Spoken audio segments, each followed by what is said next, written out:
my junior year in high school, in chemistry class, and Joe, Jen, and I had been assigned to work as lab partners. So Jen was this bubbly, blonde cheerleader. I was this literature-loving Black girl. And then we had Joe, who had decided that he was the leader of the group, and he would dole out assignments to us as if he were a boss. Jen and I didn't know what to do with this. Joe never said it, but we could tell very clearly that he saw us as invalid chemistry lab partners. We weren't on his level the way he saw it. So we resisted in the best way we knew how. We retreated. We decided that because Joe was doing all the work anyway, we would allow him to do the work, and we would write notes to our friends during lab class. That was our way of getting back at him. We didn't have the words or the language to express our disappointment at his expectations and his assumptions about us. And when I look back on it, I personally did not have the confidence as a scientist. And so it blocked me from bringing the strengths that I really did have to the table. I didn't have at that time the tools to have healthy confrontation. All I knew was to either be nice or to be angry, and I didn't know what to do with Joe's actions. So the only thing that we could come up with was to show our displeasure by shutting down. And what I really lacked at that time, what I really needed, was a strong sense of what I was bringing to the table, my fire. If I had only known then what I know now. I'd like to propose today that when a girl or a woman finds her fire, we all win. And by that, I mean, if she is able to recognize and steward all of the special things that are in her and show up in the world in a way that is unafraid to share those special things, then everyone benefits. And when we're able to see the uniqueness that is in every person, we all benefit. So I believe that women and girls need to feel society's expectation and encouragement to be their complex and amazing selves. They need the opportunity to know that we believe that there is something special inside of them. 6 years ago, I decided to work on a book. And during that time, I started thinking very deeply about this concept of fire, this innate and unique thing inside of each human that causes us to show up in our own distinctive way in the world, making our mark almost like a fingerprint.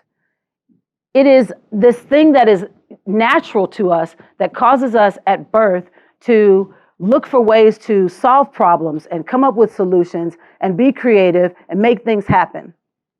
If I thought about FIRE as an acronym, I might call it a fearless invitation to run in excellence. FIRE. 1-year-olds know about the fire. You'll see it in them. They have not yet learned society's limitations for who is expected to run in their fire, who is expected to use it, and who is not. But as time goes on, we learn that human-made systems have a way of communicating to us who we think should be free in their fire and who should not. And so some, like women, and especially Black women, often feel society shrinking them down into little boxes, limitations that cause them to second guess who they are and to spend more time proving themselves than discovering their gifts. So when does this fire, this vitality and this strength and this ability to walk in who they are, when does it start to shrink in girls? If you think about human studies of human behavior and human development, at about 2 to 3 years, students start to learn to shrink themselves into the gendered expectations of who society says that they should be, and they start to walk that out. And I would say that as they become more and more like society tells them and less like their true selves, society continues to lose. We lose when girls shrink themselves. There's an external conversation that is happening that informs the internal conversation that girls are telling themselves. If the external world is telling them, you should be this, you should fit into this box, it informs the internal conversation that starts to tell them that they're not enough or maybe that they're too much. But what if the external world that also fashions these expectations and ideas is the same place that could reframe the thinking and begin to restoke the fire that is in our girls? I believe that as a village, we have the opportunity and we have the responsibility to stoke the fire again in our girls. I believe through our cues, through our media, through our messaging, we have the opportunity to tell girls a different narrative and to encourage them to push back against the narratives that don't serve them. We can restoke the fire. So this leads me to the narrative. Societies the world over have told girls that they have to choose between one thing or the other, and they don't get the opportunity to fulfill all the parts of themselves. So you either can be nice or honest, you can be liked or respected, you can be beautiful or bold, but what about being all of the parts of yourself? So girls begin to grow up conflicted. They start to believe that if they can only be one thing, they must stand in that box for all of their days and walk out these expectations of others without really having much encouragement to maybe push back against that and look at it a different way. As girls develop, they begin also to take on the societal norms about what girlhood should look like. And especially as they go into adolescence, as one administrator of a girls' school said, there's tremendous pressure for girls to be something that their peer group says that they should be. And so girls end up hiding or suppressing their best gifts, the things that are in them that we really need in the world. They're walking around as embers when really they should be flames. But we can help ignite them. I do believe this. So there are some people who may say, enough with this girl power stuff. But that's not really what this is. I don't believe that girls are superior to boys, and I also don't believe that every solution in the world lies with girls. What I do believe is that sometimes some of our solutions are locked up and hidden and buried in girls, and even they don't know it. For example, we really need to think about voice, identity, solutions, and these are the things that girls need more conversations about. They need more practice with. They need to become more comfortable with. And if we can stir those things up early, perhaps we can teach our girls to learn what to reject, what narratives to say no to, which ones to take on and embody, and which narratives to rehearse. So there are 3 reasons why I believe it's critical that we make sure that she finds her fire. Number 1, the economic impact of mothers. It has been studied and demonstrated that the economic outcomes and the educational outcomes specifically of mothers are the determining factors to their children's health, to their welfare, their schooling outcomes, and behavior, and so forth. And so if life chances for children have that much that's placed on the education of the mother, it stands to reason that we as a society should care about how schooling is received and experienced by our girls. Also, research has said that if a mother is depressed, it will impact their child's behavior, learning abilities, and so forth. So it's very important that schooling is something that we hold dear for our girls because they impact generations, girls and their outcomes. Also, there's a special brand of decision making that you'll often see women and girls embody. There's this kind of seeing up the road kind of knowing, right, that people might call mother wit. And I would argue that it shows up often in girls and women, even if they're not mothers. It's a special type of decision making that they bring to environments that causes groups and teams to look at things differently. There's been research that women process information by connecting ideas. So that means that when they're on teams, they're able to lift up things that perhaps might have been overlooked otherwise. They have an eye for detail often when groups are gathered in mixed company. And if those special things are not brought to the table, there's something missing. There's a void. There's a gap. And so that's why I would contend that it's important for us to consider women's voices in decision-making circles. Another thing is women's, what I call relational proximity to others' greatness. So most people know Dr. Martin Luther King Jr.'s I Have a Dream speech. And A story that you may or may not know is that the night before Dr. King delivered his speech, he was grappling with the content of the speech. He already had something written. He had speech notes. And if you've ever seen the whole speech, you'll remember that he started off with a metaphor about America writing as Black citizens a bad check. But there was a friend in the audience who knew that that metaphor and that train that he was following was fine, but it wasn't really delivering the power that he had come to deliver that day. So his friend, his gospel singer friend, Mahalia Jackson, leaned forward where he could hear her on the podium and said, "Tell them about the dream, Martin. Tell them about the dream."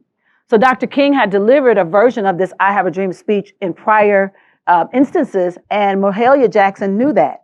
When we think of Mahalia Jackson, or we think of that speech, those two are not connected. And yet, her voice, her proximity to his greatness was able to activate his. She activated his power through her presence and through her encouragement. Another example is a woman named Antoinette Tuff, who successfully talked a gunman out of shooting up an elementary school in Georgia in 2013. You may remember this. She used persuasion and love and strategy to do what really was the unthinkable. And these are just two examples of how when women find their fire, they encourage and light up others. So I think that our great opportunity is that we could make space actively and invite women's perspectives into every space that we find ourselves, women and girls. And we could move from inviting them to fight for a seat at the table and instead actively engage them, actively draw them out, find out what matters to them, what's on their heart, how do they see things. And if we did that, I think we would find more girls and women feeling unlocked and freed to solve problems and encourage people the way they were meant to. Some of the things that we can do, you and I and in our institutions right now. Number one is to learn your fire. Learn your fire. What is unique and special about you? And if you grapple with these questions, it will also encourage you to look for it in others. Secondly, in our institutions and our organizations, if we create protocols that make room, breathing room, space for the voices of women to rise up, we might see some different solutions bubble up in our environments. We also can ask women, how do you experience this organization? What is life like for you here? What do you think about our protocols, our meeting norms, the way that we function, our healthcare system? Invite the voices of women and then respond. And then thirdly, tell your stories. As a previous speaker said, it's important to note that there may be some girls who are one courageous story away from stirring up their own courage. And when we tell our stories, we spark connections with others in ways that are powerful. If I were to tell you 3 things that I think we should share with our girls and women, I would say these 3 things, and I'll say them to you. Your fire is free. You don't have to earn it. It comes standard at birth, and it's unique to you and your life experiences. Number 2, your fire just is. You don't have to prove it. You are here in a way that no one else can show up, and all you have to do is come with your fire. It just is. So I hope that would free you, thinking that way would free you from feeling the need to prove yourself or to strive for others' approval. And third, your fire is incomparable, incomparable. There's no one like you, no one with your DNA, no one with your fingerprints, no one with your unique stamp on the world. And there's no standard way to be amazing either. You may be an introvert, you may be an extrovert. Whatever your flame is, it's the right thing. And so I want to come back to me in my chemistry class. If I had known what I know now, I would have looked into ways to bring my specific strengths, which I now understand, that may not be particularly science-based, but I ask good questions and I engage other people in inquiry that stirs up their thinking. I didn't know that in high school, but if I knew that now, I would have brought that to that chemistry lab. And I also feel that sharing with Joe what it was that upset us would have allowed us to really think about the fact that Jen and I, were being robbed of an educational experience. We didn't learn as much chemistry that year. And so we lost out because of our inability or unwillingness to broach the subject. And I also know now that Joe would have benefited from our questions and our contributions just as much as we might have benefited from his. And then lastly, I would have talked to the teacher and asked if we could put in place some group protocols that would make it impossible for one person to take over the process. So I would leave this with you that each of us has the power to change situations such as the one that I experienced in high school and that many of us experience every day. We just get used to it. But we can change some of these things. And if each of us will bring our fire to the table and add them with others, we have the opportunity to spark important connections with one another. And that allows us to see what it looks like when everyone lets their fire light up the world.